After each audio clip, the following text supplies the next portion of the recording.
Après Val d'Isère et ses frimas napoléoniens, le ciel semble enfin sourire aux 300 bikers engagés pour la finale de la Coupe d'Europe qui se déroule pour la 3e année consécutive à Cervinia, dans le Val d'Aoste, au pied d'un autre empereur, paré celui-ci d'un délicat manteau de neige fraîche, le Cervin, 4478 mètres. Oh, yeah.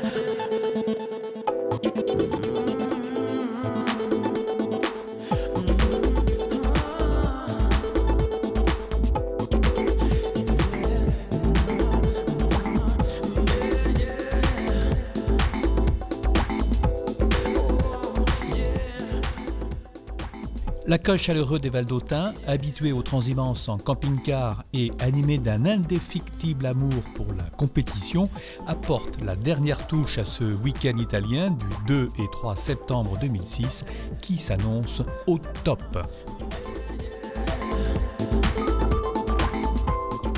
La caravane édouardienne prend vite ses marques malgré un petit matin frisquet, rapidement réchauffé par la cuisine généreuse des hôtels et l'enthousiasme des nombreux pilotes de la péninsule venus se frotter à ces diables de Français, dévoreurs de pentes.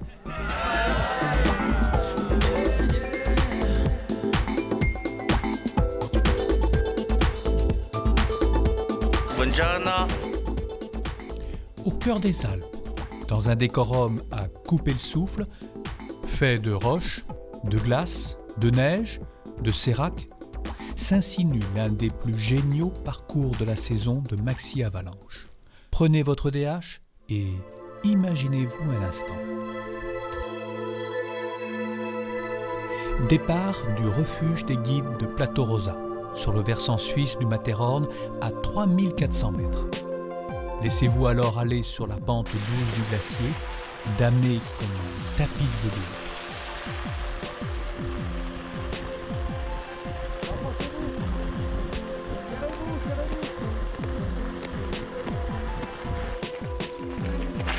Enchaîné par une piste en lacet et pénétré dans un dédale chaotique de rochers sur lequel le vélo se joue de la pesanteur.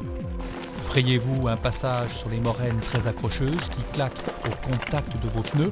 Abordez ensuite une grande traversée avec en point de mire le Cervin.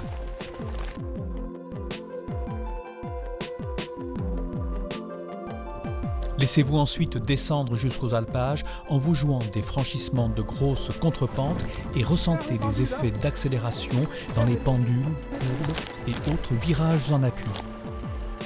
Franchissez les sauts tout en naturel, puis serpentez dans un single track façon transvésubienne pour atteindre enfin, après une vingtaine de minutes, le final au pied même de la station, 1500 mètres plus bas. Laissez-vous alors aller à vos fantasmes de gamin. La Maxi Avalanche de Cervinia clôture la saison avec l'attribution du Salomon Avalanche Trophy et de la Coupe d'Europe de descente marathon. Pour la coupe, c'est Grégory Doucet le leader. Je pense que là c'est le plus beau circuit. C'est le plus beau circuit. Si on a la chance que le temps reste comme ça et que les conditions soient bonnes, je pense que ça va faire une très très belle course. Après sa double victoire à Val d'Isère, Greg devance de peu Franck Parolin. Ça va être le championnat du monde sur la dernière manche et voilà quoi. Il y a pas de, faut rouler vite, être propre et pas faire d'erreurs, pas avoir de problèmes mécaniques, voilà quoi. Quant à Rémi Absalon, il se positionne à quelques encablures seulement. Ouais, et j'ai peur, j'ai pas envie d'y aller. Non, si, ça va être marrant. J'espère qu'on va pas trop courir sur le glacier parce que ça se réchauffe un peu, mais une fois qu'on aura passé ça, ce sera que du bonheur parce que c'est du technique et franchement, on se fait plaisir. Pour le trophée Salomon, Franck Parolin, le pilote Canondal, ne doit faire aucune erreur pour faire face aux assauts de son challenger pour le titre en la personne de Jérôme Clémence. On roule avec Jérôme à deux devant, avec un petit peu d'avance, ça roulait relativement vite. Moi, je fais une erreur sur le bas de circuit, je perds l'avant et je tape un piquet en bois, donc je peux rien faire, quoi. Alors que j'étais au contact, bon, mais après j'ai fini les 2 derniers kilomètres tranquilles. Audacieux, toujours prêt à bondir dans une trajectoire affûtée, Jérôme trouve dans le DH Marathon l'occasion de s'exprimer pleinement. Moi, comme je faisais de la descente sprint et un peu de cross-country, quand c'est apparu les descentes marathon, j'ai commencé à m'y intéresser parce que j'avais le bon profil. Et puis après, ça m'a suffi plus, l'ambiance, les parcours, les paysages. Et puis c'est génial de pouvoir faire un sport où il y a plein d'aléas qui font qu'il n'y a pas de hiérarchie et qu'à chaque course, c'est remis en cause, quoi. En montagne, rien n'est jamais acquis. Pour les qualifs, la météo bascule dans le coton.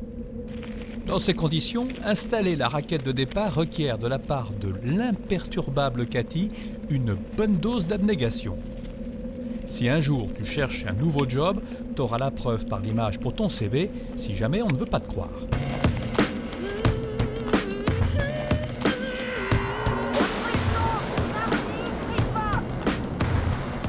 Après avoir passé sans encombre les courses de qualification, tous les favoris se retrouvent parfaitement placés en première ligne sur le glacier pour la première manche du dimanche matin. Là, ça va être bonnard à mon avis, la neige ça va être bien, juste comme il faut. On a un peu de vent de face, donc à mon avis il va falloir un peu pédaler là, sur le premier plat. Puis après ça va le faire, ça va être génial je pense.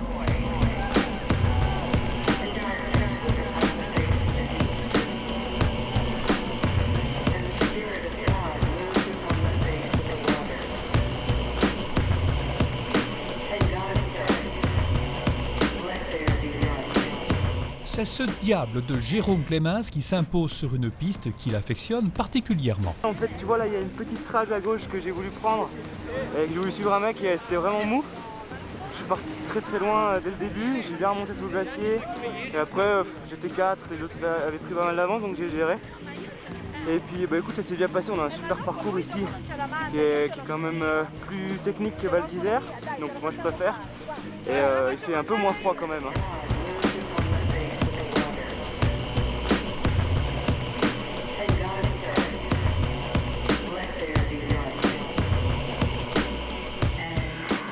Derrière, Franck Parolin s'accroche pour consolider sa position tout en reconnaissant que Jérôme Clémens possède un sens inné de la trajectoire et qu'à ce petit jeu, il lui semble imbattable. Oui, tout à fait. Jérôme, c'est un pilote qui est très vite. Pour moi, quand je l'ai vu partir ce matin avec un bulldog derrière un pneu, j'étais un peu devant, j'avais 100 mètres d'avance sur lui sur les parties caillouteuses. Il me passe dans un speed tout droit à fond. Ça m'impressionne parce que j'ai essayé de gérer quand même un peu la course sur le haut. J'y reviens sur lui dès qu'on rentre dans les parties un peu physiques, un peu moins dangereuses au niveau du vélo et de la casse mécanique. Grégory Doussand fait 4 devant le jeune et prometteur Guillaume Serre qui préfigure avec Pierre Clémens la génération montante de la descente marathon. Ouais, ça va, c'est plutôt pas mal passé. Ce matin, un peu dur de se mettre dans le rythme.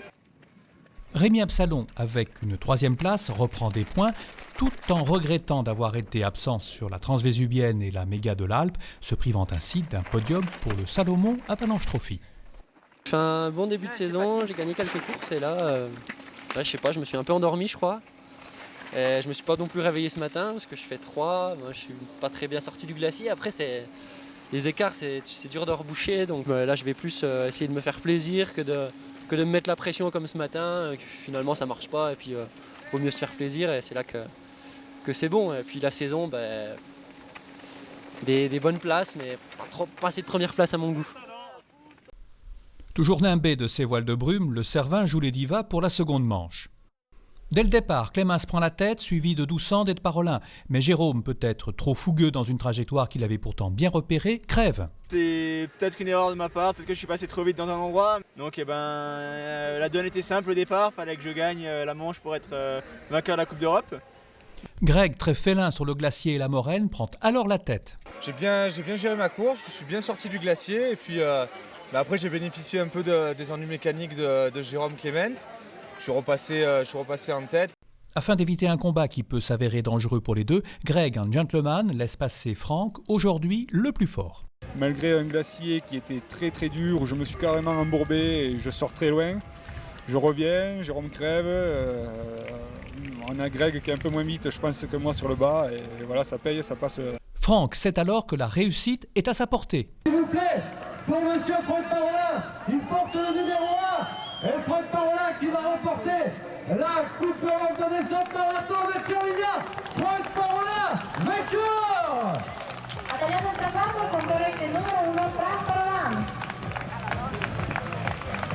Et Franck Parolin qui canalise l'innovation, encore une fois s'il vous plaît. Ah super Franck, quel plaisir pour Franck Parolin. On a regardé l'arrivée avec Grégory Doussand en deuxième position, innovation en quatrième ce matin. Deuxième cet après-midi, Grégory Doussand.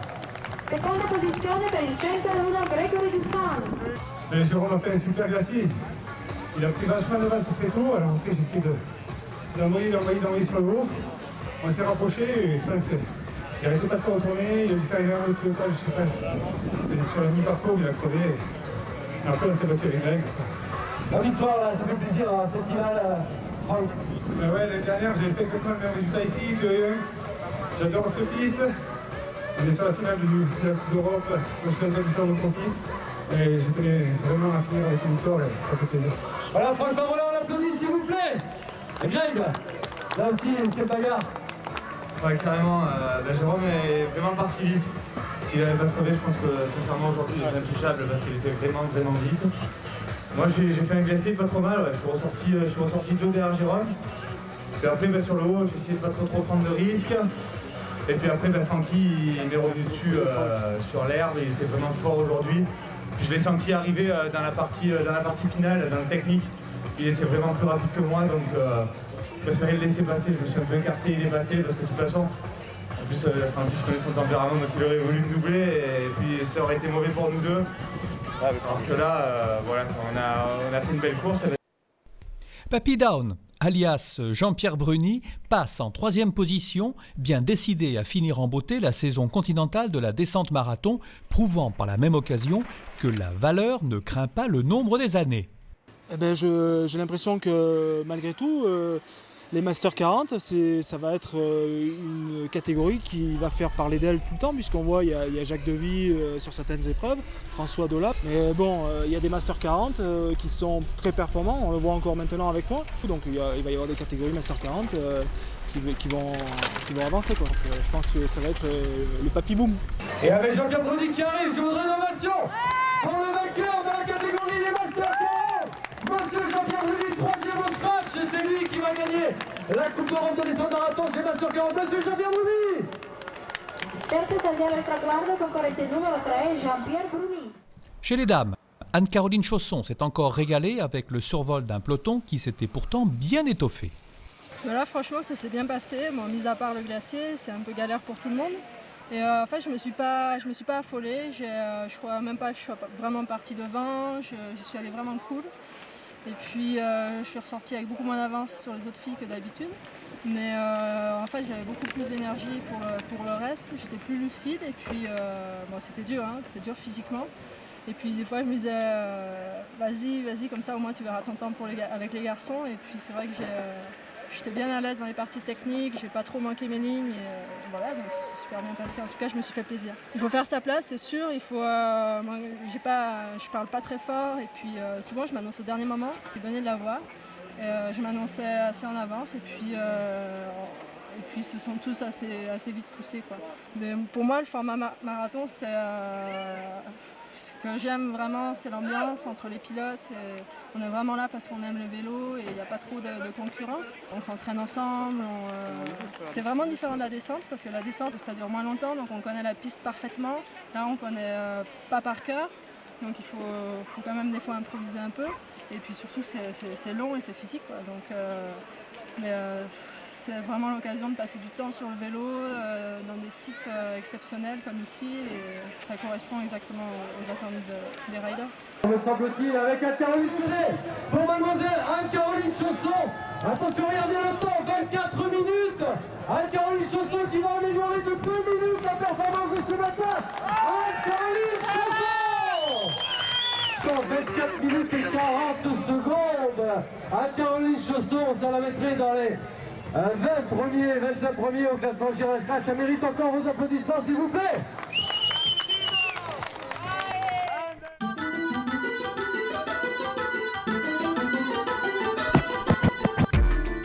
Un grand coup de chapeau à ces filles qui courent dans les mêmes conditions et sur les mêmes parcours que la catégorie des garçons, dont elles rattrapent très souvent les traînards, les obligeant à donner de la voix pour les dépasser.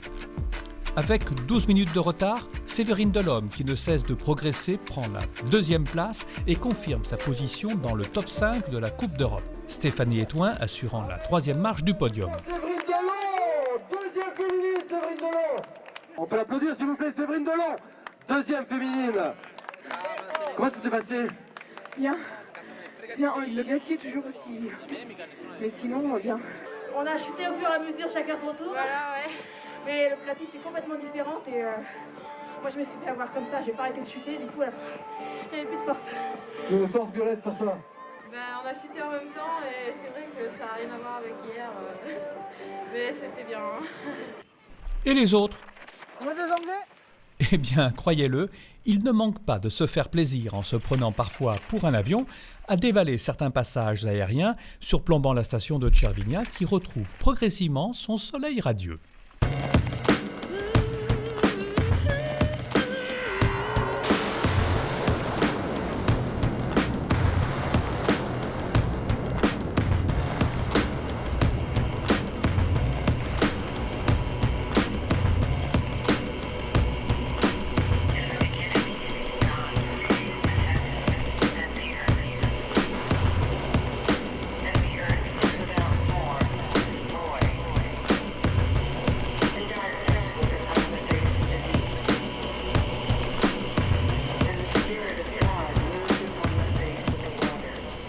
Voilà de quoi réjouir un public enthousiaste qui n'a pas hésité à gravir les sentiers pour encourager les pilotes dans les passages les plus spectaculaires. En Italie, le VTT a aussi ses tifosi.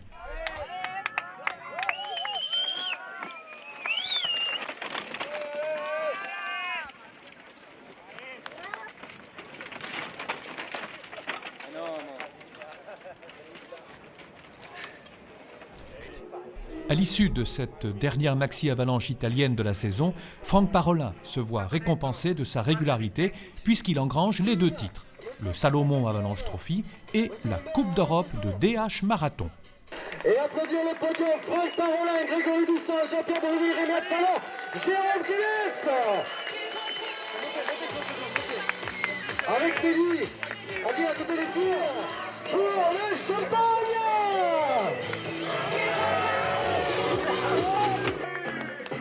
Astoria, yeah! À Caroline Chausson, Séverine Delhomme, Stéphanie Etouin, Franck Parolin, Grégory Doussin, Jérôme Clémens.